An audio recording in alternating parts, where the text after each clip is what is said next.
Ya, sebelumnya Assalamualaikum warahmatullahi wabarakatuh. Kami dari kelompok 8 yang beranggotakan saya sendiri, Agus Adi Prayogo, dan Muhammad Abdul Aziz. Kami cuma beranggotakan dua orang anak akan mempresentasikan tentang perbandingan pemikiran pendidikan antara Arthur Schopenhauer dan Bazar Rahman.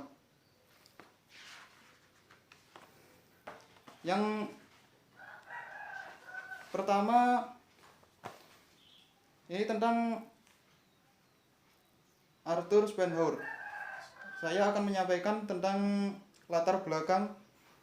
Arthur Schopenhauer adalah seorang tokoh yang lahir di kota Danzig pada tanggal 22 Februari 1788. Ia menempuh pendidikan di Jerman. Dia bisa disebut sebagai seorang filsuf Jerman yang melanjutkan tradisi filsafat pasca Kant.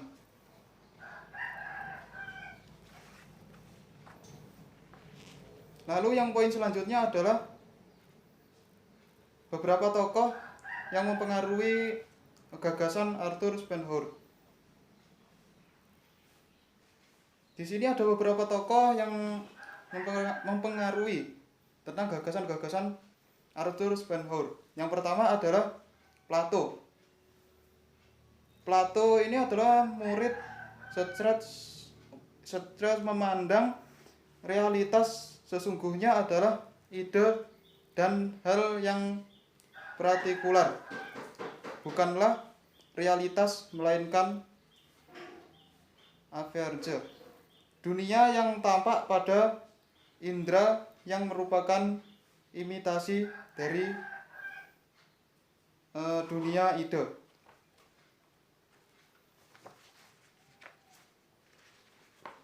Dan yang kedua adalah Immanuel Kant, yaitu realitas sebagai sesuatu yang dalam dirinya atau sebagai no mental tidak mungkin dapat diketahui. Lalu yang poin ketiga atau poin terakhir yang mempengaruhi adalah Friedrich Mayer. Ini adalah filsuf ini penganut filsafat India. Dalam karyanya menulis buku Methodologies Logison, bisa dipahami sendiri, yang memuat ajaran filsafat timur yang mempengaruhi Schopenhauer seumur hidup. Kalau kurang jelas bisa dibaca di makalahnya masing-masing dan dipahami sendiri-sendiri, terutama di dalam bahasa asingnya.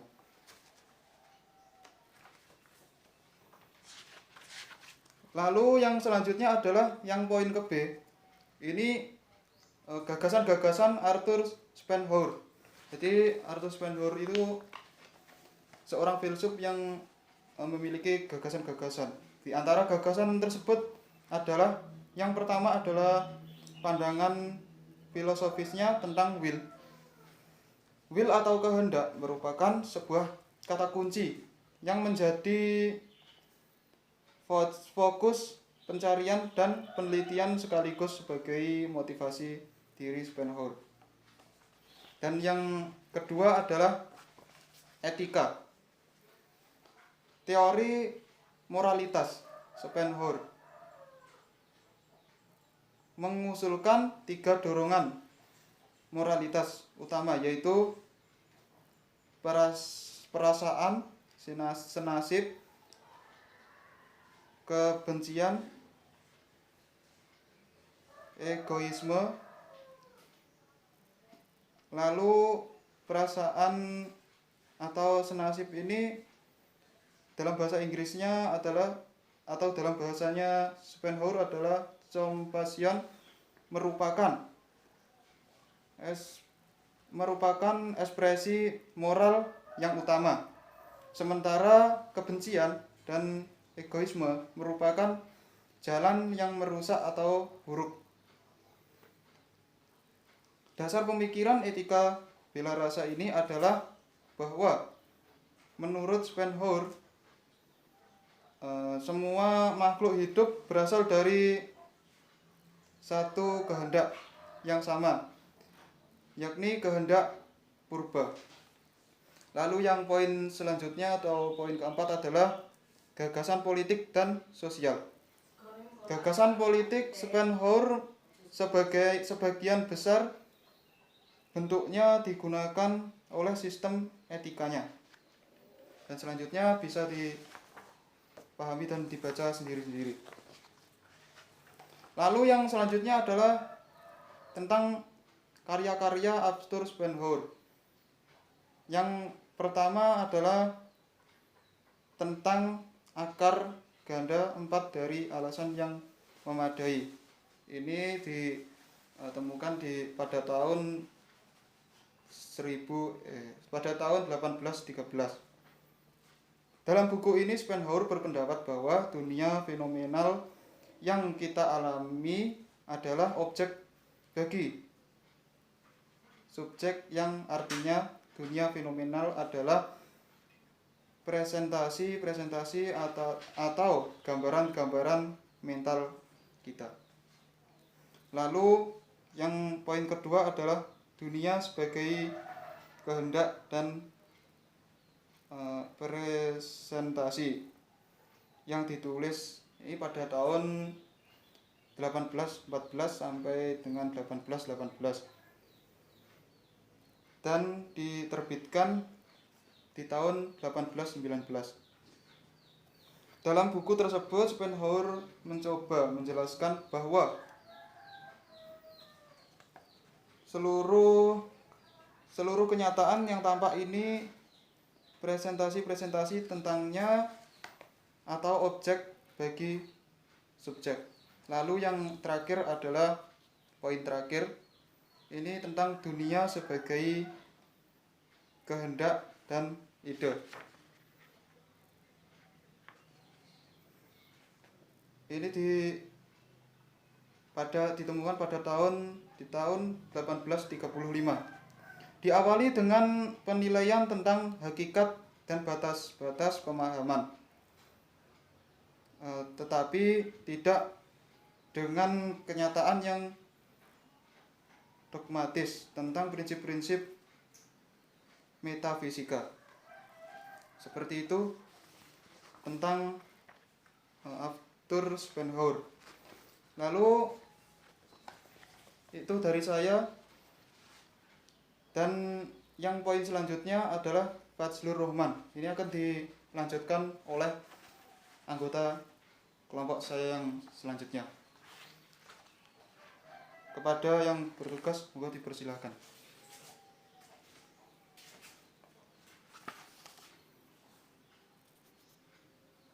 Yang next selanjutnya yaitu biografi Fazlur Rahman. Fazlur Rahman dilahirkan di daerah Hazarah pada tanggal 21 September 1919 di daerah India Inggris yang sekarang masuk wilayah Pakistan. Ayahnya Maulana Shihab, seorang alim terkenal lulusan Dauba. Ayahnya memperhatikan Rahman dalam mengaji dan menghafal Al-Quran sehingga pada usia 10 tahun Rahman telah menghafal Al-Quran seluruhnya.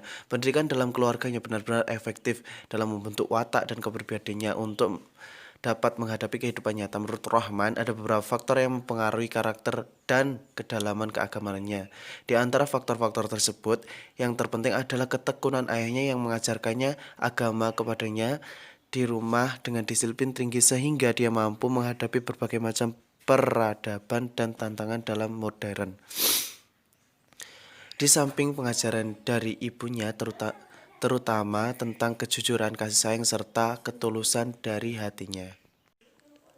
Hal lain yang mempengaruhi pemikiran keagamaan Rahman adalah bahwa ia dididik dalam keluarga dengan tradisi mazhab Hanafi yang banyak menggunakan rasio atau ra'yu dibanding mazhab Sunni lainnya. Setelah itu, di India, Ketika itu telah berkembang pemikiran yang agak liberal seperti yang dikembangkan oleh Syekh Waliullah Said Ahmad Khan, Sir Said Amir Ali, dan Muhammad Iqbal. Selanjutnya, pada tahun 1993, Rahman melanjutkan studinya di Lahore dan memasuki sekolah modern. Pada tahun 1940, dia menyelesaikan BA Bahasa Arab di dalam bidang Bahasa Arab di Universitas Punjab. Kemudian 2 tahun berikutnya 1945 ia berhasil menyelesaikan master dalam bidang studi yang sama di universitas yang sama pula. 4 tahun kemudian pada tahun 1946 Rahman melanjutkan studinya di Universitas Oxford, Inggris di bawah bimbingan Profesor S. van den Broek dan H.A.R. Pick. Rahman menyelesaikan program PhD pada tahun 1949 dengan disertai tentang Ibnu Sina. 2 tahun selang disertasi tersebut diterbitkan oleh Oxford University Press dengan judul Avicenna's Psikologi pada tahun 1959. Karya Satungan Rahman dari kitab Nafas karya Setelah tuntas kuliah di Oxford University, Rahman tidak langsung pulang ke negerinya Pakistan. Rahman mengajar beberapa tahun di Durham University dan berhasil menyelesaikan karya orisinalnya berjudul Property in Islam, Filosofi Ortodoksi. Dan pada tahun 1960 Rahman pulang ke Pakistan dan 2 tahun kemudian dia ditunjuk selaku Direktur Lembaga Riset Islam setelah sebelumnya menjabat sebagai staf di lembaga tersebut selama beberapa saat. Memasuki yang poin 2 yaitu pemikiran Fazlur Rahman. Berbicara tentang aspek fundamental tentang pendidikan antara lain yang tentang dasar pemikiran Islam termasuk strategi pendidikan Islam sekarang menurut Fazlur Rahman cenderung bersifat defensif. Pemikiran dari Fazlur Rahman. Yang pertama yaitu dasar pemikiran pendidikan. Pemikiran Fazlur Rahman baik dalam bidang pendidikan maupun lainnya dibangun atas dasar pemahamannya yang mendalam tentang khasanah intelektual Islam di zaman klasik untuk ditemukan spiritnya guna menyelesaikan berbagai masalah kehidupan modern. Hal ini misalnya didapat dari analisis yang diberikan terhadap pertumbuhan dan perkembangan pendidikan Islam yang dilaksanakan mulai zaman Rasul sampai zaman Aisyah. Melalui kajiannya terhadap berbagai literatur klasik, Fazlur Rahman memperkenalkan gagasan dan pemikirannya tentang pembaruan pendidikan. Bagi dia, pembaruan pendidikan Islam dapat dilakukan dengan menerima pendidikan sekuler modern, kemudian berusaha memasukinya dalam konsep-konsep Islam. Upaya pembaruan pendidikan Islam ini menurut pendapatnya ditempuh dengan cara membangkitkan ideologi umat Islam tentang pentingnya belajar dan mengembangkan ilmu pengetahuan, berusaha memikis dualisme sistem pendidikan umat Islam, menyadari betapa pentingnya bahasa dalam pendidikan dan sebagai alat untuk mengeluarkan pendapat-pendapat yang orisinal.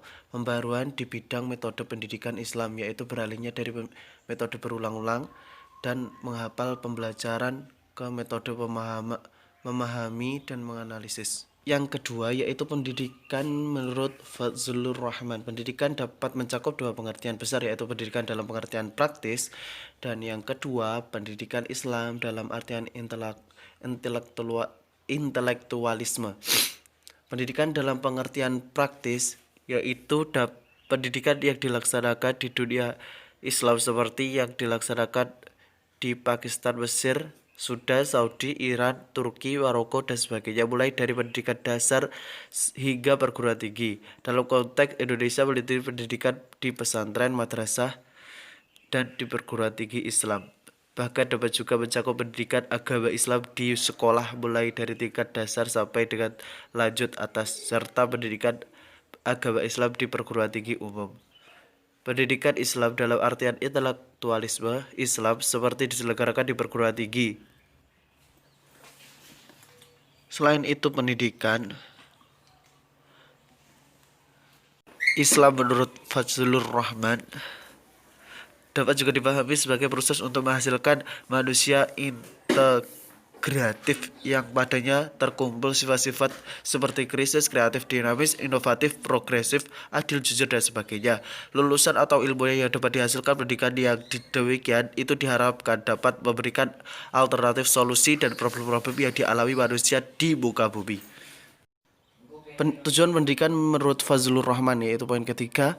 Tujuan pendidikan ialah mengembangkan manusia sedemikian rupa sehingga semua pengetahuan yang diperolehnya akan menjadi organ pada keseluruhan pribadi yang kreatif yang memungkinkan manusia dapat memanfaatkan sumber-sumber alam untuk kebaikan umat manusia dan untuk menciptakan keadilan, kemauan, dan keteraturan dunia. Menurut Fazlur Rahman, tujuan pendidikan Islam selama ini lebih cenderung berorientasi kepada kehidupan akhirat semata dan bersifat defensif. Maksudnya yaitu untuk menyelamatkan pikiran kaum muslimin dari pencemaran atau kerusakan yang ditimbulkan oleh dampak gagasan-gagasan barat yang datang melalui disiplin ilmu, terutama gagasan-gagasan yang akan meletakkan standar moralitas Islam. Yang keempat yaitu problem pendidikan Islam. Menurut Fathur Rahman, pendidikan Islam menghadapi berbagai problem, yaitu problem ideologis, dualisme, sistem pendidikan, bahasa, dan problem metode pembelajaran. Mungkin itu yang dapat kami sampaikan dari kelompok 8. Ada kurang lebihnya mohon maaf. Wassalamualaikum warahmatullahi wabarakatuh.